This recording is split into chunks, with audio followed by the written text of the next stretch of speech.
Be advised that proper notice has been given by the Township Council in accordance with the Sunshine Law in the following manner. Notice advertised in the Burlington County Times and Camden Courier Post on January 4th, 2019, and posted on the bulletin board on the same date.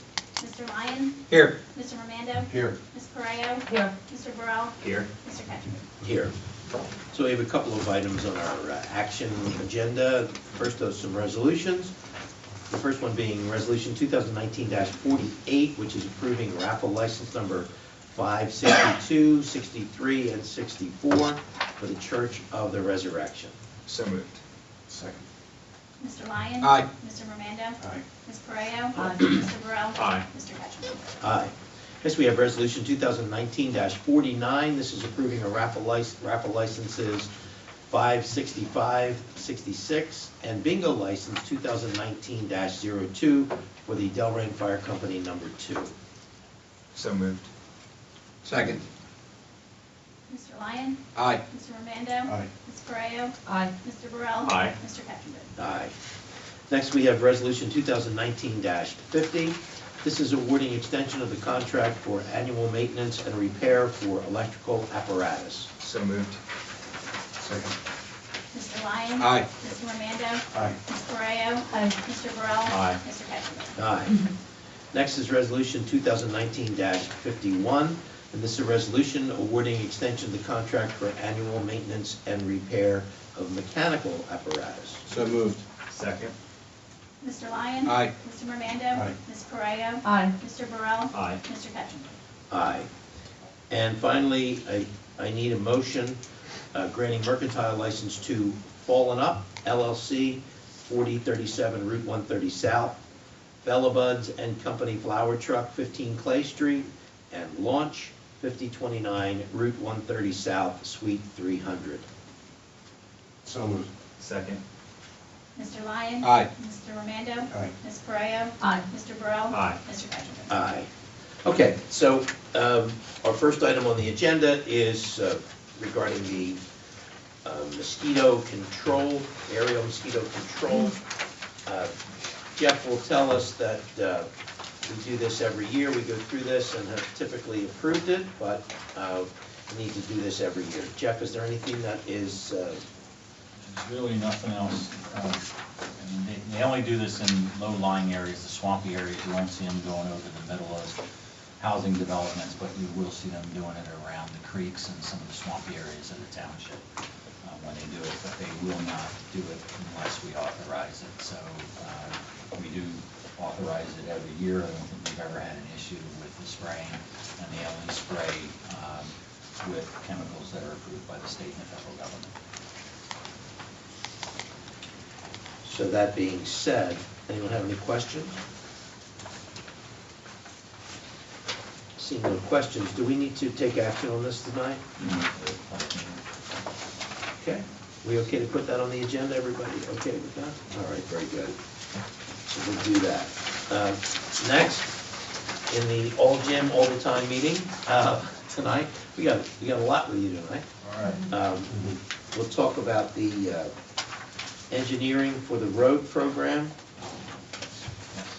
What this is you got the second reading of the road program, and then there's a 20-day stop-up period. Thereafter, you authorize the engineer by resolution to do the engineering work, and what I just wanted to have the discussion tonight, if there's any questions in regard to that, so that when the 20-day stop-up period comes up, we can just put it on for action, so we don't hold that up and we can get the program moving along. The engineering fees are within the constraints of what the ordinance provided for. Okay, so this is well explained, I believe. We have addition items of Lake Street and Will Street.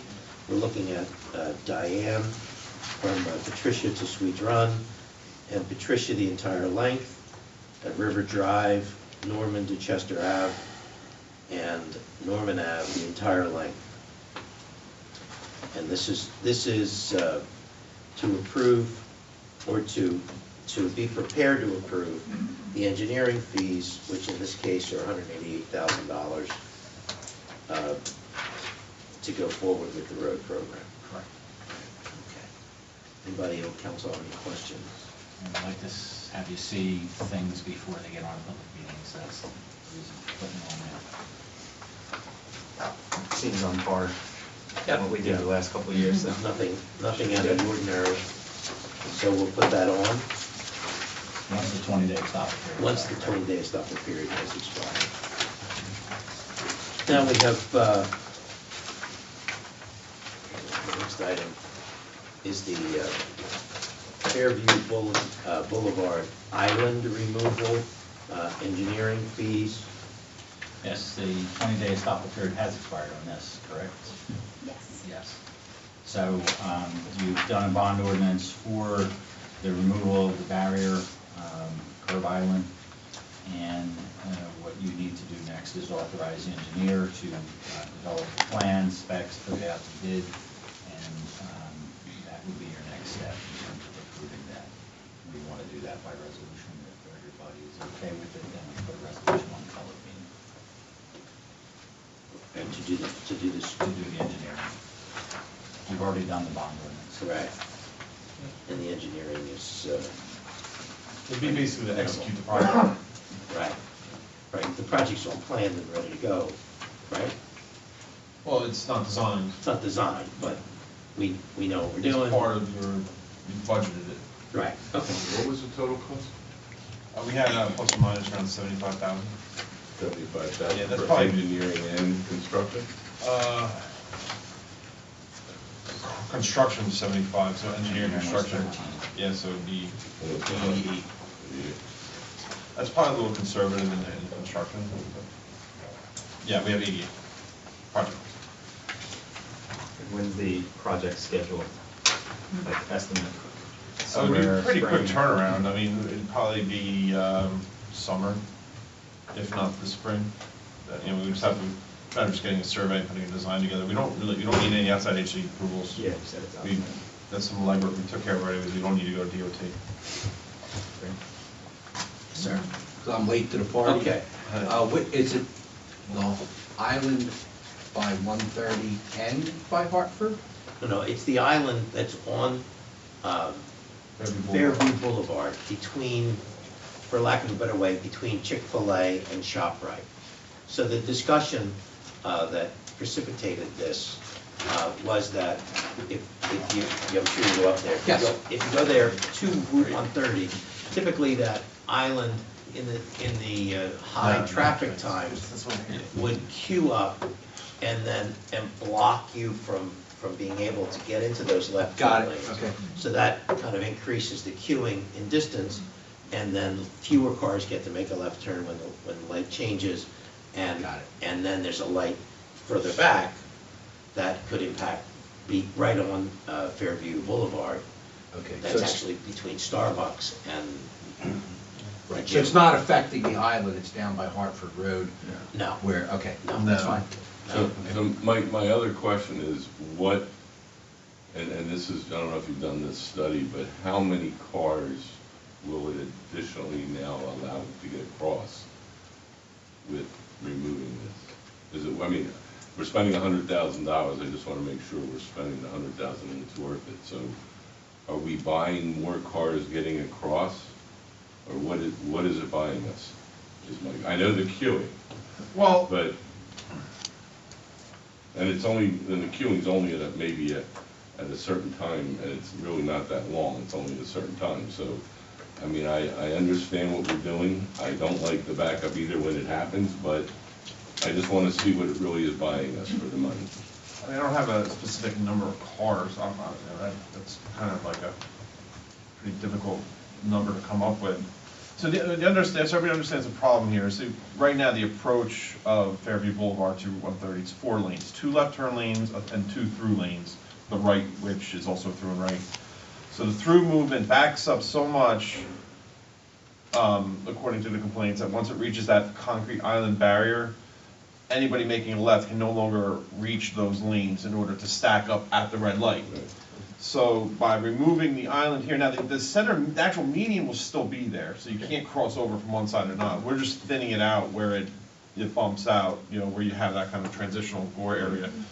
So to allow, so when it is a red light, cars can fully stack up along the left turn lanes. So Oh, okay. theoretically, when the light turns green, more cars would be, traveling through making the left turns and through movements through the signal, because they'll already be stacked here. They won't have to wait for the through movements to clear, No, I then got they you. can load up. But how many, you don't know what the additional, like, how much, We You'll haven't, allow we haven't cars. done a specific study where we counted up how many cars were actually being stuck behind Exactly. the median or making it up to the light. And, I mean, it just, under theory, it's just gonna improve the operation of the signal No, by allowing more I cars to, understand. the overall volume that's traveling through the signal is not gonna change over, like, say, an hour, But for each interval, each cycle of the light, you should have better operations, more efficiency, because people will be stacked up ready to start to negotiate the turn, rather than having to wait for the through movement to clear and then approach and get the green and make the green. Also, excuse me, to eliminate when it does back up for a lot of people making the turns, people that want to go straight, cutting over into that lane, which is a right turn only lane, then having to cut back in. So my only question was, number one, where it was, and is if that main barrier is going to stay, because that's a safety issue. But if that main barrier is going to stay and we get rid of the queue, it sounds like we're going to accomplish, however many cars it actually lets through. It does sound like it's something that's going to be beneficial, and it could reduce some of the safety issues with people going around. They still go around. You still have that third lane going straight. The point that I'm trying to make is when you got all those cars backed up, the middle lane is the only one that goes straight. The right lane is a right turn only. So when it's backed up, some people will go over into that right lane, which technically is a right turn only, but they don't want to go right turn only, so they cut back in. Oh, so they go into the middle? Yeah, then they Yeah. cut back in. It's only one through lane and Yeah, one right. so I think Okay. I think it's going to help from a safety standpoint for myself, and it is going to get some more cars through, but I think the most important part is the safety aspect, more so than how many cars we get through. And Jim, you said the 88,000 is conservative number, right? So, Yeah, I mean, it's We're not 88, talking- you have to go into this thing, it's 88,000. Jim, just out of curiosity, what was the original purpose of putting the arrow in there? I don't know if you've ever done that. Well, I mean, I believe, Yeah, it could have been just simply that, I'm just curious. You know. I thought a calming device, that's what I thought. I've got a theory. But yeah, he does. I know why the This shape was is the there. original design, which Okay. got the state changed. The original design was to have a jug handle. Remember the jug handle that was there? For, It was to rings keep, were there, yeah. yeah, it was to keep the jug handle, and I think I see. there's a left turn lane here, Right. and that's where this ends, so I think it was kind of to demarcate it, so. So it was a carryover from an old design? that Yeah, was- that's what I believe, the state didn't approve this, when this went to the state, it came back this way. I mean, whenever you're driving on the road, you see it all the time. So when you have like a single lane road, you're traveling one direction, you're approaching a traffic signal, and there's 2 lanes, one for left turns and one for through. Right. You always have that gore striping to keep all the through traffic, or all the traffic to the right, and then it opens up for, for the left turn lane. It's just to keep the lanes, the vehicles channelized and situated on the neighborhood side. Why they put it into an island, I don't know. I can't only guess. It might have just been aesthetic. They probably wanted to keep the boulevard, because Fairview Boulevard, the definition is like a separated, divided highway. Which we're not getting rid of the boulevard, we're just, and we're still gonna have a gore area for striping, but in those peak periods, somebody, will be able to pass on the left. Theoretically. So it's just, basically it's correcting a design flaw, in our opinion. I don't wanna say I that, wouldn't but say it's, that. you're trying to improve the efficiency of the. All right, well, I'll go with They that. probably didn't anticipate the stacking from the signal to back up as far as it is. When this was, I don't know where the timelines crossed, but this is now, the connection from as far away as Medford to the light rail. I mean, this is part of the path to light rail, going down Fairview all the way down into Riverside, so. This was designed about 2002, 2003. So was light rail in place back then? That way it was in place back I then. remember when light rail came. Do we know who the engineering firm was that did this back then? I have the I think it plans. was alignment. Did we ever, we never reached out to them to see even what their intention was, just, No, I haven't. Well, when I say that, they were our engineers, I mean, we don't hire the engineers to design. that's what I'm saying, The yeah. the shopping center. Yeah, I have the plans for the shopping center, I can check. Who designed the shopping center? Harvard Corner. That's the- There's no requirement that that island be there, that we take it out, and we're gonna have to rebuild it or anything, right? No, Okay. no. It's No, on we- our property, right? Yeah, it's all, it's your jurisdiction.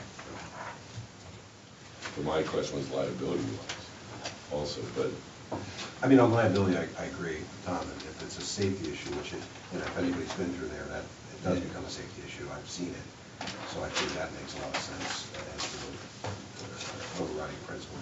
also removing something that's pre-existing and stuff too, you have to look at it that way as well. Well, if we have the authority to do it, that's to create a correct safety issue, then I think it makes sense. Yeah, and you're trying to keep drivers calm too, like, well, a lot of problems you have, like at a stop control T intersection, sometimes there's so much traffic and they get too eager, they try to make a forced movement when, you know, it's not safe to do so. It's kind of like the situation here, somebody's stuck, not being able to enter the left turn lane, and they finally get the green and they move, then there might be, you know, in a position where they're trying to race to get that light, and they're created unsafe. And that intersection's, I mean, there's been issues That's right. there, so I mean, if we can alleviate any of the issues that are contributing to that intersection being Or dangerous. this could also add to it. So you gotta look at it both ways. Well, I think it's a pretty bad intersection. Yeah, but how do you know so we can only make a that step. median, how do you know that median's causing the accidents? And if The you- accidents are actually in the middle of the Okay, if intersection. you go Right, there. I don't, but if someone's jumping the gun, like as being proposed, and I think we all, I mean, if you've been through it, I think my concern would be this, that if people are jumping the gun, as Jim has just described, and I've seen it happen, that could potentially, if someone's frustrated, they're not getting across, they're gonna then take a chance, maybe unfortunately, and bad decision land, but they're gonna take a chance, and then that might contribute to issues at the intersection with traffic on Route 130. I mean, I obviously Are they don't, jumping the gun? but I've seen it. No, I'm saying is, when, Ken, I'm just saying. Most of the council members here, I mean, I've seen it too, that's like a, no, the word, but it's chaotic over there, Yeah. even if. I understand it, you it's know. chaotic with the whole intersection. So I think this is gonna be a step in the right direction, and we can reassess. Right. I think it's something. It's you, no, it's okay. So are you against this? Am I against it? I am not sure, I'd like to be 100% sure before we do anything, but you guys can decide what you want. I'm fine with that. Exactly, thank you. Okay, So, but I'll voice my opinion. absolutely. Thank you. Absolutely. So, what do we have to do to move this forward? You would authorize it at the public meeting. Again, we'll have a resolution for the engineer to go forward on the design engineering. Everybody on council good with that? Yes, okay. Let Tom Morrow know. Yeah. Okay. For Tom. I'll call the engineer too that did the plans. Fair enough. You know, whenever there, it just seems like it didn't work as, maybe as designed. So, next we have, just making sure we're on pace here, we have the salary ordinance, okay? Anyway, go ahead. At the last meeting, in executive session, we discussed that we had come to an agreement, a memorandum of understanding with the DPA. You authorized me after the executive session was over to have the MOA signed, and the next step in the show of goodwill, we're working through the contract. We've submitted to their attorney, he's only made a couple of comments, we're waiting for the union to get back with theirs. But in the interim, we were going to introduce the salary ordinance, and you have a copy of it before you. And if everybody's satisfied, then we'll introduce that at the public meeting.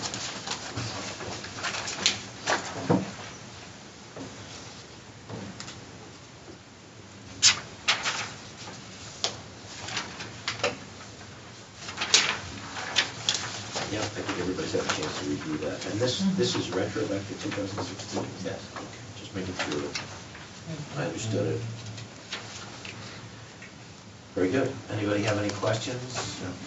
No? No, seeing no questions, then let's put it on the agenda.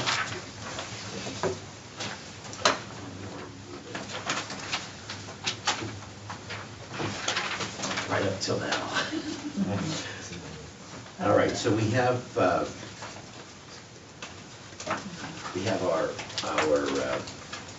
bids back. Who wants to take a shot at explaining all these bids and what some of the conundrum is?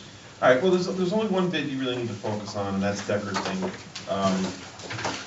And it's to stop me if anybody has any questions. It's a little complicated project, just the way the coordination is going with Jake's Place, or Phil Jake's Place, and their consultant. We reviewed the low bid, Decker's Inc. They're the low bid based on the base bid, alternate A, alternate B, and I believe the solicitor's offices also agreed with us.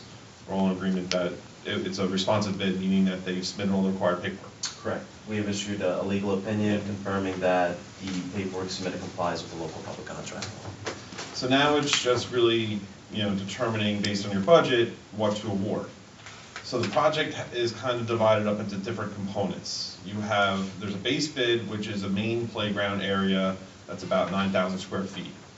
Now, what the contractor is bidding on this contract is for construction items that aren't under state contract and would not be installed under this community build approach that Bill Jake's Place is organizing with the playground manufacturer, General Recreation, also known, Michael Wiley is the representative, you heard that name.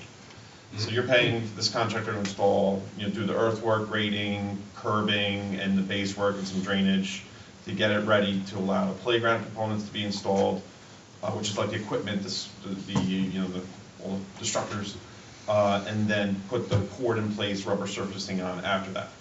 There are additional costs for that though. The community bill doesn't cover all that.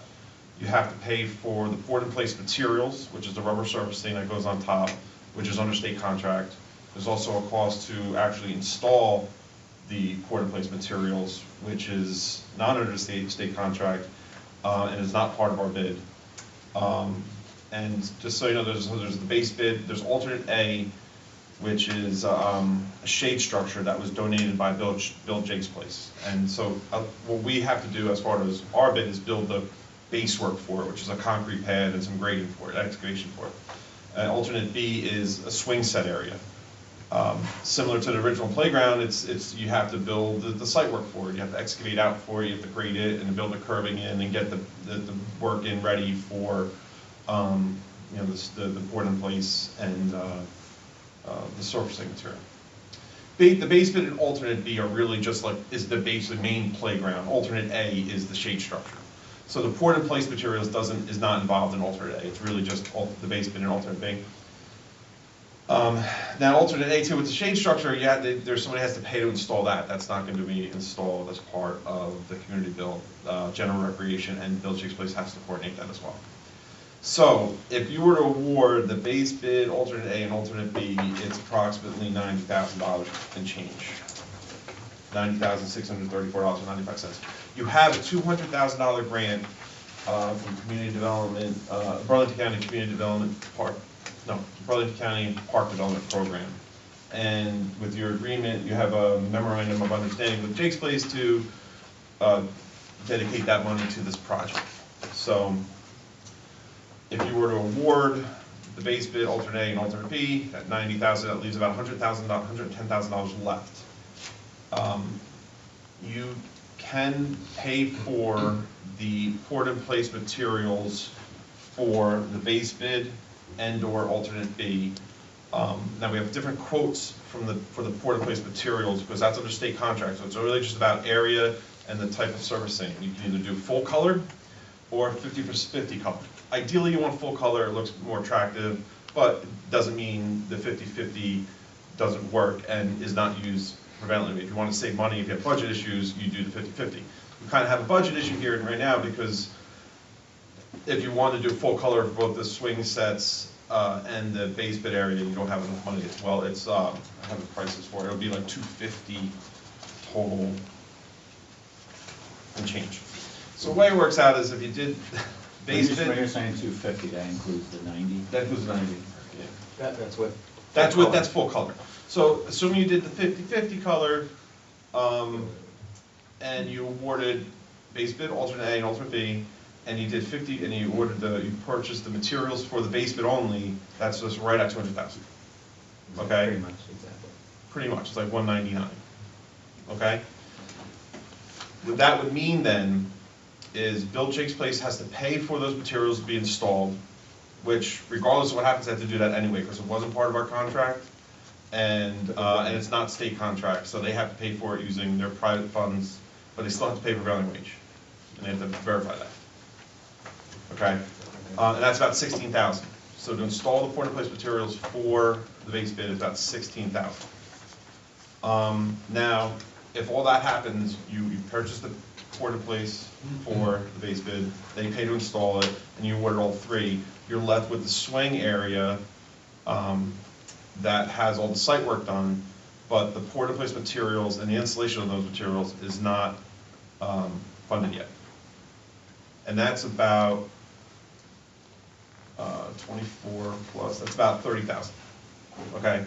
What Bill Jake's Place is saying is that they have a big fundraiser coming up in April, and routinely that fundraiser generates anywhere from 40 to 60,000. This is based on the email that they told me, nothing's been verified. And that they think with that fundraiser, they would have to be able to bridge the gap to come up with the remaining funds to pay for that port-in-place materials and then install them. And that would have a completed swing area. The cost for the install of the shade structure has still have to be determined, but General Recreation thinks they can work that out with, and absorb that through Bill Jake's Place. Either way, that you don't have the money for it. You don't have it. Well, it's not part of 200,000. So we would have to put the money up front to cover until they raise that money for their fundraiser. Well, you're not really putting money up front, but you are building. You are partially building. Oh yeah. The additional play area for the swings. I mean, the potential exists that what's left out there is just a curved area. And through the community build, they would put up the swing structure. They just won't hang the swings until the full safety surfacing in there. So it would potentially be incomplete. Why would we? If that makes sense. Stop me. I know it's No, kind I of got you, but why? I was No, just gonna say, why would we even consider doing it half and then not? If it's, if we well, didn't have everything to do. their argument is, and it does make sense, is that you have a mechanism to get the site work done for it, and that you're getting the economy of scale. You're getting a contractor while he's mobilized, might as well get it in now, get the curbing in now, because this stuff needs to go in anyway. How long would it sit like that? The question is, how long will it sit there? It depends how long somebody decides to come or is able to come up with the money. It would be the township or Bill Jake's Place. Now, the township can only come up with money to buy the port-in-place materials. They can't come up with the money to put it in unless you go out to contract with somebody else. You have to go out to bids. It's a little bit more complicated than that. Jim, my question is similar, but how long can it sit there? How long can it sit there where you feel uncomfortable just doing the port-in-place? I mean, a long time. Theoretically, I mean, it would look as long kind as the of. rest of the playground. Yeah, it's not like, it's just Like a curbing boat and race. backfill, that, everything else, the under drain will be on, and it shouldn't be tamper-proof. We would have to look at it, because the contractor that we have is putting in the stone, which is the sub-base under the port-in-place. Whether or not we have them do that before having the actual port-in-place ready to go in is a question, because then you have like rocks just sitting there, somewhere, pick and throw. And, Now, there's one thing to know too, is, these bids are valid for 60 days. 60 days from February 21st is February, March, April 20th. Their event's April 6th. Whether or not you do have the ability not to make a decision. Jake's Place, they've asked, they have to approach you still about it. We're talking about a community build sometime in May. Right. So just so that I understand it, the part that's in question is whether they'll raise what they normally raise at this event, or is it above and beyond what they normally raise at this event? Part of the question is, I guess the part in question is, will they raise enough at this event, and then whatever they raise, use it to pay for what's outstanding that needs to be funded still? So they're not necessarily committed to spending whatever they raise? They seem genuine, like they're gonna do it, but it's not like there's like a contract we have with them. Don't they have They make every impression like they're gonna have the money. They're gonna be pushing for donations from everybody, I would imagine. Well, they have a line, they told us earlier, I remember. Yes, that they said they had a line of $100,000 credit of 100. Line of credit, I mean, isn't this the opportunity to use that line of credit? If, you know, if they I want don't wanna that answer, piece. I don't wanna speak for them. No, I understand, Yeah, I'm not trying to. No, I know where to you're grow you, getting. But I'm just, I mean, if Yeah. you need, you know, whatever that little That's- number is to get you over, if there's that line of credit there, we go ahead with that, and then they backfill But their do we bank need, account with. do we have any type of funding. contract or anything Well, to yeah, I bind mean- them to, or do we just go by? You probably have to sit down with them, I mean. We had an original memorandum of Exactly. understanding, but it did not address going that far. It basically was to get us to about this point, in terms of what our commitment would be and what their commitment would be. And I think they've expressed it like if they could, they'd prefer not to use the line of credit, obviously.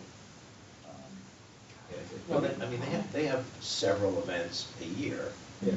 and, you know, I don't think there's any reason, they want to see it built as bad as we do. I Talking can't to them, imagine- yes, yeah, I I get that. can't imagine that they wouldn't want it, however, you know, this is finance, not romance. So, you know, let's sit down with them Yeah. and make sure that we're on the same page. And if they are, then I think we're comfortable moving forward. And if they're not, then we have to see why not, and what the implications of them not being confident would be to the bill. Well, I think also, just to tell you, I know we sat down, yourself, Jim and I, down in Atlantic City, to discuss the build plan. And my concern also is where are we with that build plan? Are we past what we were first discussing? Are we adding additional to it? Is it adding more scope and more cost? Those are the questions that I have.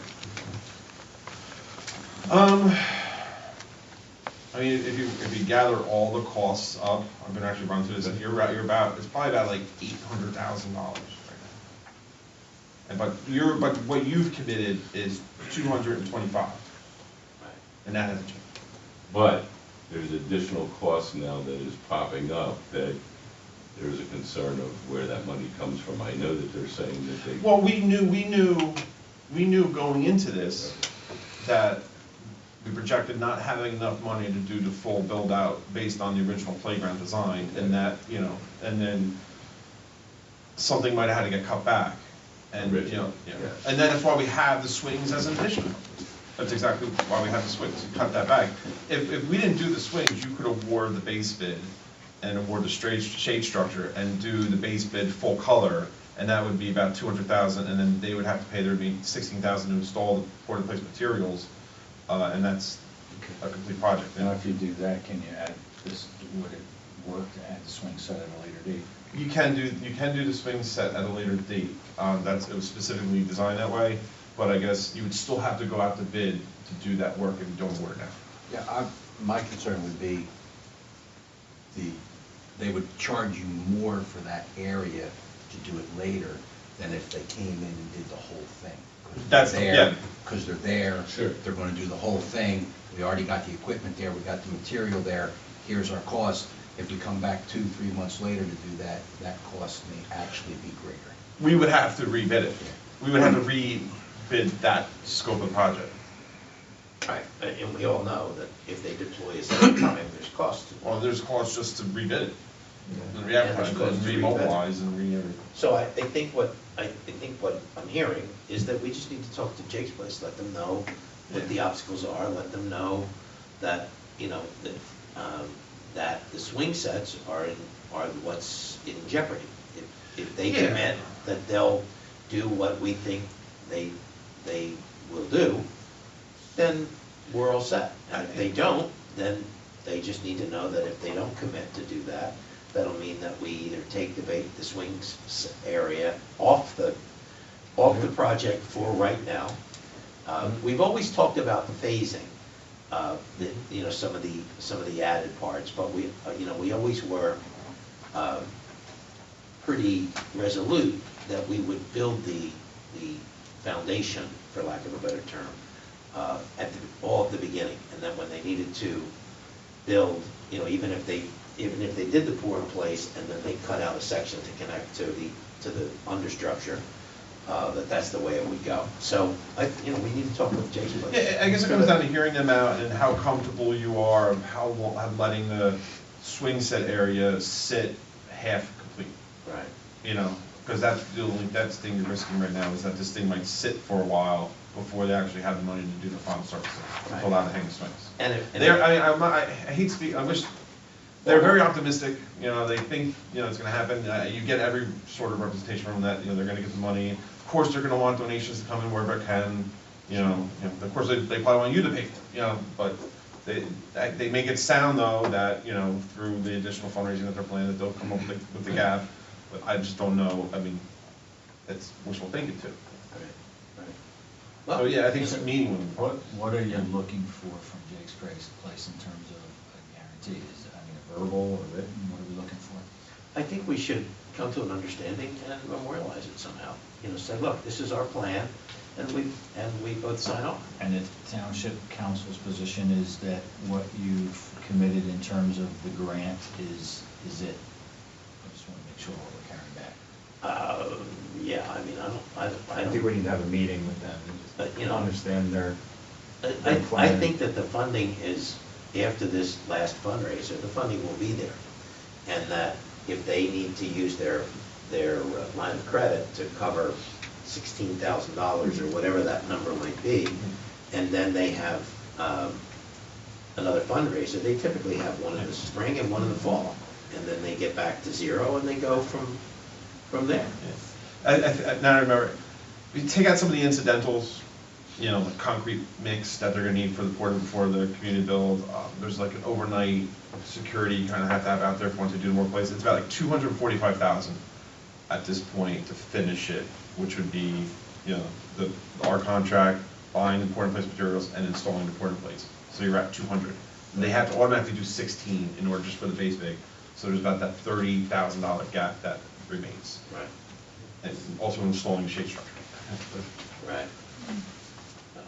You know, it's not unusual. The scope creep is a common thing. Yeah. It's what happens.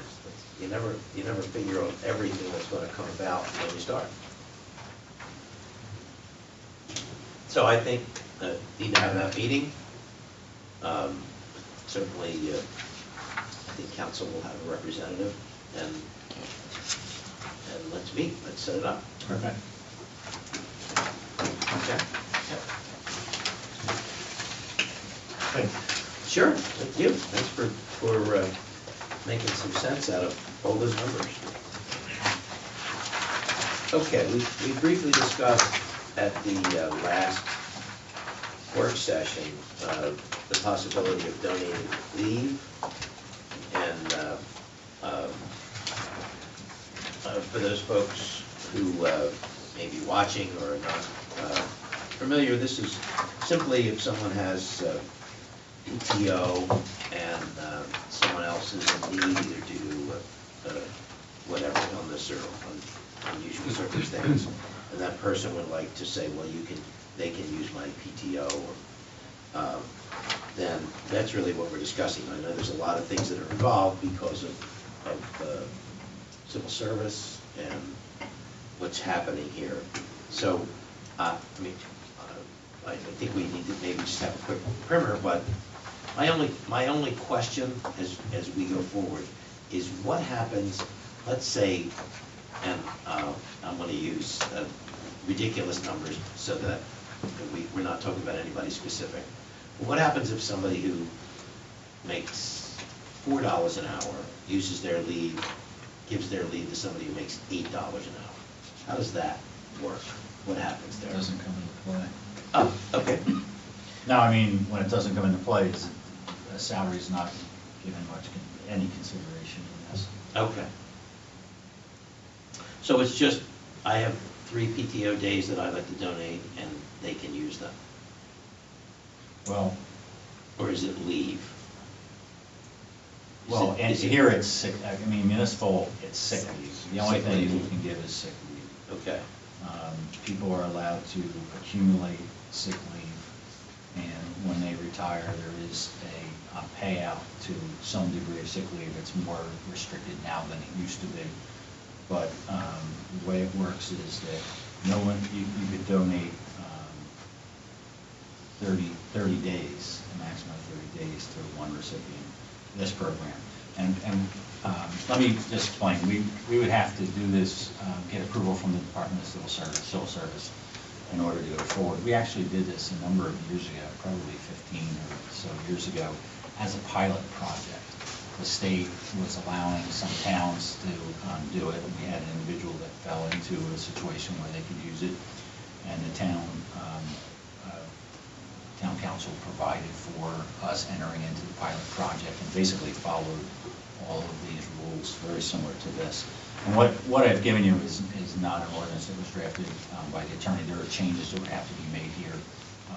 This was just an ordinance that I know was approved by the civil service, and that's why I used it as a boilerplate, so you could see the kind of things that are required to be in the ordinance, and then we would have our attorney clean it up a little bit.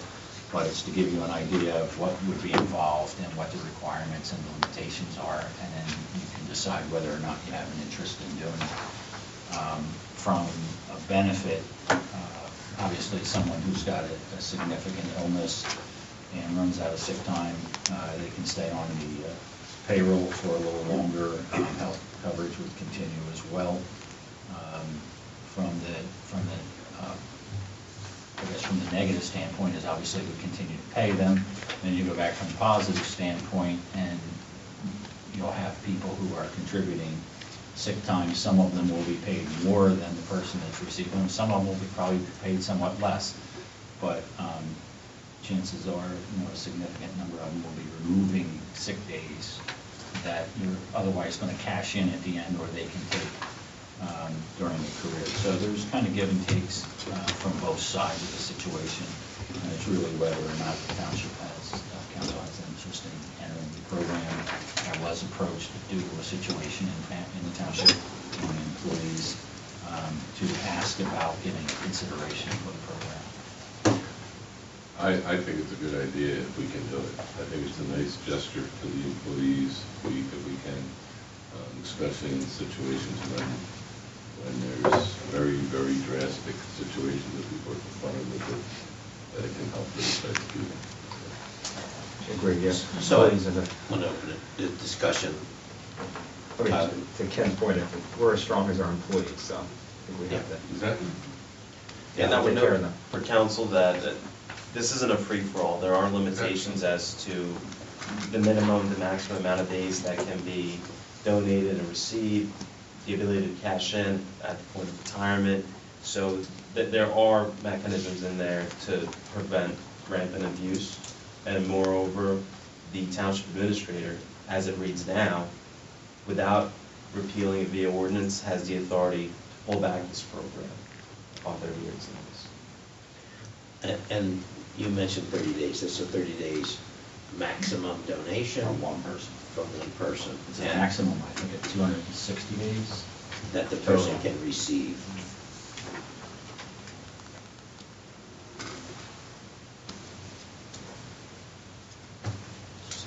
The minimum is if at least 5 people don't give a day, then they can participate. Once that happens.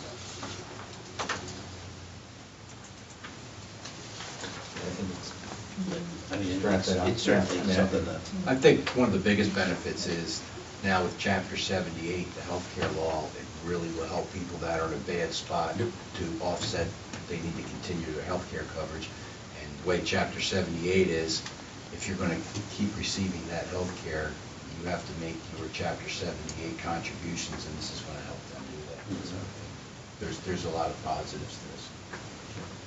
Yeah, I mean, it's a better option necessarily than the FMLA if they're going to get paid for the time they're out, if we can,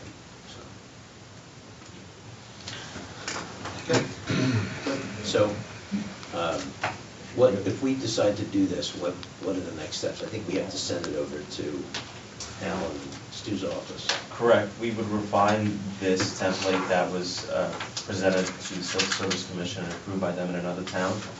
In coordination with Jeff's office, we would revise the same and then present again to the Civil Service Commission. And then afterwards, if they give us the green light, we'll introduce and go through the regular ordinance adoption process. Everybody's all right with that? Yeah. All right, I think that's great. And now, ladies and gentlemen, get the sleigh bells. Santa's here with our budget book gifts.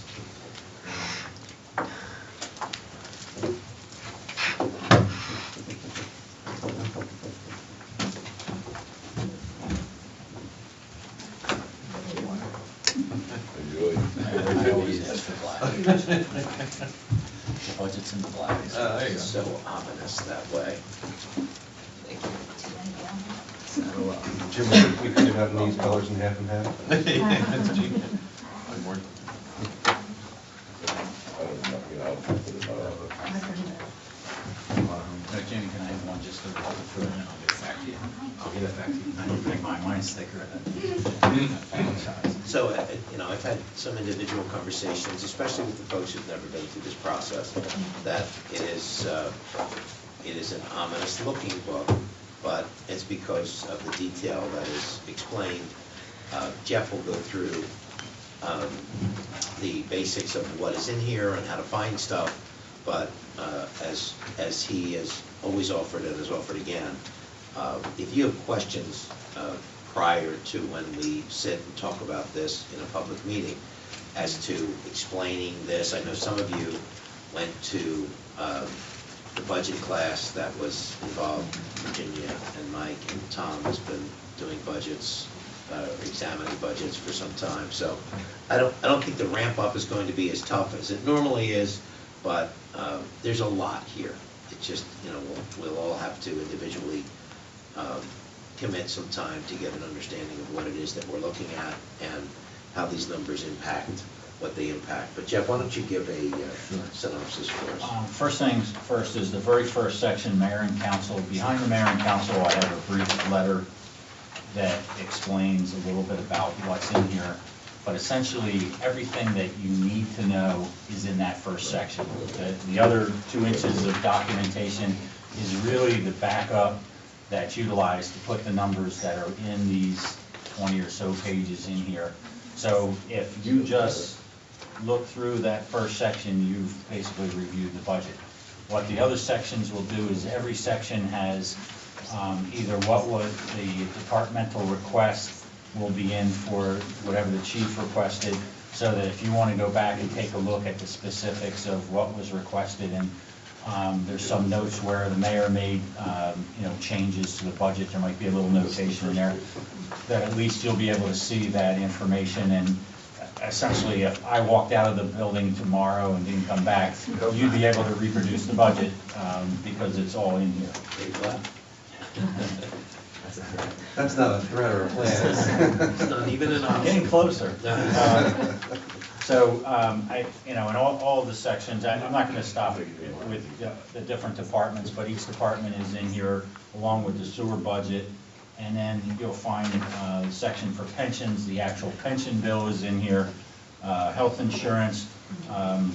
We had to eliminate the names due to HIPAA regulations, but there is a name that's associated with each one of these amounts that are in the health insurance, prescription, dental, and life and disability coverage. So that's why you won't see them.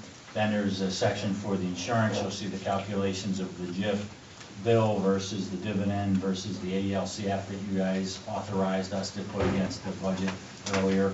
The amount that the sewer utilizes in their calculations for the landfill calculation, the trash contracts for the year, utilities. I don't see anything in utilities on this one. You have utilities now? No. All right, we'll get that to you. I know that was done. I probably just didn't get a copy. Then the capital budget requests, they're within the departments as well, but we just put a separate section for capital as well. People making requests for capital items. Debt service for the year, a cap calculation, and then the revenues that came in 2018, so that you have all of that. The actual, there are a little close to about 500 sub-line items that we have in this budget that you have in front of you. When you actually do the budget document, and those of you who have been through it, it looks nothing like this. It is salary and wages and OE for each department. So this is all the information that goes into making that budget. But without having this information, you don't really know where those numbers come from. Then there's kind of a macro, that's the micro look at what goes into the budget. And then there's kind of a macro look, and at the very last page, after mayor and council, there is a sheet with a summary that has an overall view of where the budget would stand in it. And we don't want to say, okay, this is where you're at today, because it's not really where you're at, because that's not the revenue number you'll use. But if you use last year's revenues, this year's appropriations without touching the budget, you haven't cut anything, you haven't added anything, that's where you would be with a tax increase. But that will all change, so I don't really like to spend a lot of time with that now, but it gives you a frame of reference of where you're starting. The revenue figures came in very well this year again. So you're working from a position of having to make some choices along the way in terms of how much fund balance you'll use to balance the budget. We normally do that, and we program our fund balance every year to try to keep taxes at a level basis and to either generate a certain amount of surplus so that you can offset next year's and or reduce it. And last year, quite frankly, we programmed it that the fund balance would probably go down. It didn't. It went up, and there were a couple of reasons. Our appropriation reserves, when you went up, appropriation reserves are essentially when you guys authorize the budget and the line items are in there. After 24 months, anything that wasn't spent gets put to surplus. One of the things we don't do, we do not let departments in the last month of December say, okay, I have $50,000, I'm going to spend it. It doesn't happen here, and that's one of the reasons appropriation reserves is one of the larger parts of our revenue stream, is that we've had a significant amount of appropriation reserves in the past couple of years, because if the department head can find things less expensively than they anticipated and they have money left, they turn it back over. And part of that is with the confidence that they usually get what they request, with some limitations when they come back and meet with the mayor and go over the budget, is that, if he sees something that he doesn't think is appropriate, he'll cut it out. But for the most part, if it's appropriate and we've got enough experience with the departments, they're confident that they're going to get what's reasonable, and then if they can get it for less money, it gets turned back over to the surplus. And the appropriation reserves every year have been an extensive part of the budget. Revenues are not complete yet. The state has not certified any revenues to municipalities, so we're basing right now on last year's revenues. We don't think that'll change. They'll probably change the composition of what they call the revenues, because every year the state has been reducing what they give you, but they've guaranteed one revenue, so they reduce the other one that they don't guarantee and make it look like you're getting the same when you're actually getting less, or about the same. And that's been going on for my entire career. So that's not going to change, and especially the franchise and gross receipts. For those of you who haven't been through the speech on franchise and gross receipts, many, many years ago, municipalities used to collect franchise and gross receipts, and that's basically when you pay your electric bill, your water bill. There's a number on there, it's 13 or something % tax. All of that money for the lines, the water, the electric lines that go through the town, things along those lines are supposed to come to the town. Many, many years ago, I think about 35 years ago, the state said we can collect it more efficiently and turn the money over. Well, they froze the money they turned over to municipalities back in about 1985. So that number has never grown, even though your electric bills have certainly grown during that time. And your utilities, has grown. Yeah, they use it to offset their budget. So the franchise and gross receipts basically has been a stagnant number. It's one of the reasons property taxes go up generally. I think that when you review it, we're under cap, we're under levy cap. The biggest issues are there's an increase in debt service, there's an increase in, a significant increase in the police pension, which is a formula that comes from the state. We don't get to manipulate that or anything, we pay the bill when it's sent in. And those are two of the bigger increases. But there's not many significant increases. And there's a couple of things where they have to go up. But as you work through the process and you review the book, if you have any questions, you can call me. If anybody needs to meet with me before we sit down as a council, I'll be more than happy to walk you through any questions or issues you might have with it. We'll make the time, and that's essentially it. I spelled out the calendar that you committed to.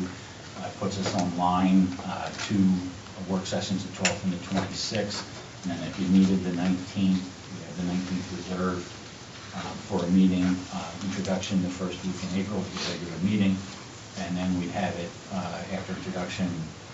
It has to go in the paper at least 10 days prior to the public hearing on the budget. The public hearing would end up being May 7th, and would go in the paper April 24th. And that would keep you in the timelines with respect to what the state of New Jersey wants, which is within the week, and it's the next meeting after the week of the deadlines. So, Jeff, if I could just, so because there's always that budget thing that the state has problems with, the state potentially shutting down, it's typically not until the summer. Will we have what they're doing before we pass this? no. No. So we have to pass the budget before we know what their participation will be. Yeah, I mean, they'll hold us harmless on their revenue. What hold harmless means we can put the dollar amount in the budget, doesn't necessarily mean we'll get it. But we've gotten that number. It hasn't been an issue. I mean, I've read that there's been some shortfalls with the state, but I don't think it'll have a significant impact on us. And one of the reasons is because the amount of state revenues is decreasing to the point where the part that usually is, that's not guaranteed, is pretty small now. You'll see the charts when we do the adoption of the budget, but the state used to account for about 20% of our revenues. And when we began doing the charts, and they're down to about, I think, 9 or 8% of our revenues. So that's one of the other reasons that we like to make sure that we're managing the surplus, because you really can't depend on anyone else for your budget. Is you've got to manage your own monies, and number one is make sure that you have enough to provide the payments to the other taxing entities as well, because we're not the biggest one we collect taxes for. But yes, we'll have to move forward without the state having their budget. Okay. Just making sure that's clear. Any questions from council? I mean, we just got it. I don't expect any questions, but if you have any procedural questions, typically, for those folks never going through this, just review it. If you have a question, a lot of the answers are the same over and over again because of this, and we'll get used to what that looks like. And Jeff is an incredible resource and teacher when it comes to this is what that's about. Let me just say one thing. When you guys go through it, you're going to see maybe some differences, figures-wise. You may see something that's off, like a lot higher. What's allocated versus what's expended versus what's approved. Like you may see different figures, like a big difference. Mark them, bring them back. Jeff will have explanations. We've gone through it. We've got explanations from the department heads, so he'll have all the answers for you. But just annotate them, so then this way you can address them at the meeting and he can answer them for you. Right, Jeff? You got it. Yeah. There's always an answer. Yeah. The other thing is there's, like I said, there's 500 sub-line items, and what we show in the left-hand column is what was requested by the department head. Then the second column is what the mayor's recommending, and then the 2 columns to the right. The first one is what was budgeted the previous year, and the second one is what was spent at the time that we generated the report, which was probably 2 weeks ago was the last one I put in there. Somewhere along the line, there's going to be a typo or something's going to be wrong, because I'm the one looking at them constantly, and after a while, I don't see it. So feel free if you see something that looks funny, or call it to my attention, because every year we at least find one or two. And the other thing is, if you want more than last year's, I've got on the Excel spreadsheets probably going back to about 2012, but then the print gets pretty small. So if you want to see 3 or 4 years or something like that, we'd be more than willing to do that. When the mayor first came in, what he wanted to always see is kind of like a 3-year averaging. We look at the previous 3 years and kind of make sure that, because there are reasons 1 year something may be high within a subline item because the person bought a bunch of materials in November for a certain reason and then didn't need to spend them the next year. And then when we go to look at it, it's like, okay, why didn't you spend your money? And it was because I spent so much of it. We can provide those explanations for you as we go along as well. And you're going to see also that with training, there's a number of positions that carry certifications with them within the government, and certain years you may need more credits, which you have to go out and take classes, and they cost money or certifications. And once they have them, maybe the next year it drops off for a year, and then it comes back the next year. So you will see some of that. If you have any questions about it, let us know. We can explain to you what's going on in those given years. Excuse me. Okay, so the only thing that I would suggest is either jot down or remember, as the header doesn't necessarily carry, that this will give you the exact, there's on the first page of the budget, gives you the column headers, and just hang on to that. And I'm hearing that some of the books did not get both the first and second page of the memorandum. If you didn't, I'll send them out by email. Does everybody have 2 pages? It's the subject is budget. Yeah, I do now, I don't find it. Okay. So the only other thing that I would ask is if you find a typo, to not wait for the meeting to bring it to Jeff's attention. That way, Jeff will typically say, I have updates for the budget book, and if we all kind of say, hey, we saw this, and there's 2 or 3, because there's a little bit of data in here. If he can collate them and get them all out as one big replacement, rather than we're handwriting stuff over this little teeny tiny type. And I guess there's no way that we could, just because of the nature of the shading, there's no way that we could print these as opposed to copy these. It looks like these were copied. We printed it out one time. Yeah, if we could maybe print them, it might be a little darker and bolder. These little numbers are getting harder and harder to say and understand. Great, great. I have my own thanks, buddy. It just gets a little... Yeah, we can do that. Yeah, that'd be great. And then we'll have the discussion. It's actually, it's not as ominous a process. It all makes sense. And if there's something that needs to be addressed, we address it. That's why we go through it, typically line by line, and typically by the first line in each category tells what office it is or what department it is. So it's an education. It certainly is. And it's great if you're suffering from insomnia. If you need to just run this puppy out at night, you're good. And you'll be good for a couple of hours. I always said about chapter 78, if you can't fall asleep, read chapter 78. That's it. That's it. So, I woke the municipal employees up. so we're good. We'll have that at the work session. And that concludes the regular agenda. So we'll go around with our departments. The energetic and effervescent Chief of Police. Chief, anything tonight? You're good. Jamie, anything tonight? Jeff? Yes, one thing, we received an email, and I didn't want to hold it up because your next meeting is a public meeting, if at all possible, we received another grant for the police department, a distracted driving grant, very similar to the last grant that you approved. The grant is for 100 hours of enforcement at $55 an hour for 5,500 hours total. We would have to make up the difference, the overtime rate, the highest overtime rate, so the biggest exposure would be $81.70 per hour $26.70 difference. So the maximum exposure, if they got our highest paid employee every single time, is $2,670.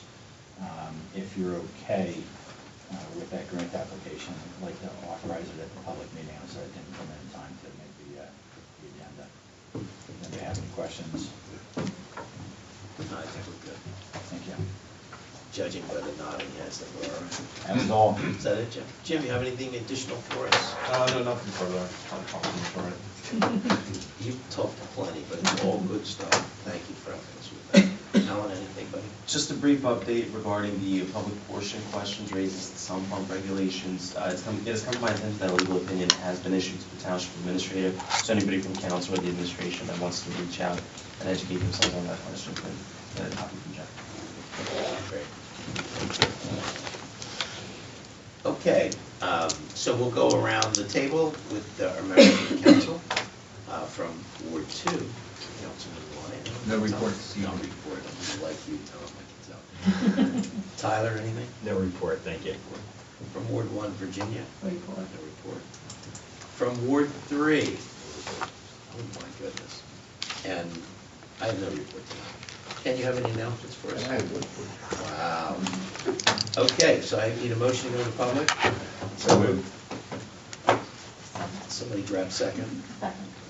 Okay, so it's either Tyler and Mike are going to arm wrestle for the first, and then Virginia's got the second. All in favor? Aye. Opposed? All right, motion carries. We're in public. Anything? I see one no shaking, so we have no people in public who will be making comment. So I'll have a motion to come out. Motion. And second? Second. All in favor? Aye. All right, we're back in our meeting. Need a motion to adjourn. So moved. Second. All in favor? Aye. Opposed? Motion carries. We are adjourned.